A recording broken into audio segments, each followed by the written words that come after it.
안녕하십니까. 오늘은 요한일서 1장 8절에서 10절의 말씀으로 하나님은 빛이시다 두 번째라는 제목으로 하나님의 말씀을 나누고자 합니다.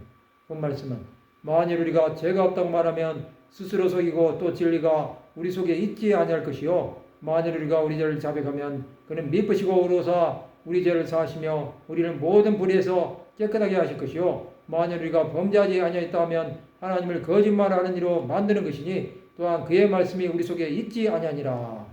우리는 죄가 없다고 말하면 스스로 속이는 사람이 되는 것입니다. 이 땅에는 죄가 없는 인생이 하나도 없습니다. 이렇게 말하는 사람은 하나님을 속이는 자가 되는 것입니다. 바리새인과 세리의 차이점은 죄 문제에 대한 것입니다. 바리새인들은 구별됐다고 생각하기에 자신들은 의로운 자라고 생각했습니다. 그러나 세리는 하나님을 향하여 나는 죄인으로서이다 고백합니다. 하나님은 자신의 죄를 고백하는 사람은 용서하십니다. 또 죄가 없다고 생각하면 진리가 그 속에 있지 아니할 것입니다. 진리 대신 예수가 없는 인생은 버림을 받은 사람들입니다. 예수 안에 거해야 하는 것입니다. 만일 우리가 죄를 자백하면 그는 신실하시고 의로사 우리 죄를 용서해 주시는 것입니다. 또 우리를 모든 불에서 깨끗하게 하실 것입니다. 하나님 우리를 의로운 자라고 부르실 것입니다. 우리는 죄가 있음에도 죄가 없는 자가 되는 것입니다. 이것은 예수의 보혈로 새로워진 것입니다. 만일 우리가 범죄하지 아니하였다 하면 하나님을 거짓말하는 이로 만드는 것입니다. 이런 거짓을 행하는 사람을 하나님은 용서하지 않으시는 것입니다. 이런 사람은 불법이 그의 마음을 사로잡는 것입니다. 또 거짓이 그의 삶을 다스리는 것입니다. 죄에 매여 사는 인생은 쉼이 없는 것입니다. 또한 그의 말씀이 우리 속에 있지 아니합니다. 하나님의 말씀이 거하지 않는 사람은 그의 인생이 고난으로 향하게 됩니다. 또 길가, 돌밭, 가시떨기 밭에 떨어진 인생이 되어버립니다. 하나님의 말씀은 이처럼 중요합니다. 하나님의 말씀으로 살아가는 사람들은 하나님께서 책임을 지십니다.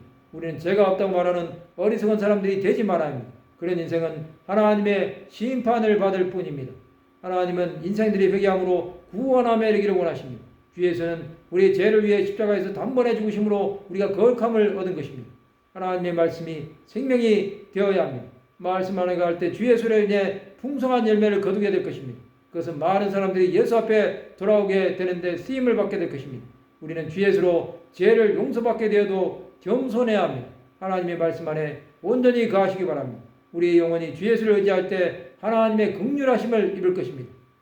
매일의 순간마다 하나님의 은혜를 구하시기 바랍니다. 그 은혜는 우리를 살리실 것입니다. 죄 용서함을 받은 사람은 주 예수를 위하여 살아가게 될 것입니다. 주 예수께서 삶의 모든 것이 되시기를 기도하시기 바랍니다. 그런 인생은 하나님의 자비하신 가운데 거하게 될 것입니다. 말씀을 마치고자 합니다. 우리의 죄를 자백함으로 하나님의 용서하심을 받는 하나님의 백성들이 되시기를 주님의 이름으로 축원합니다.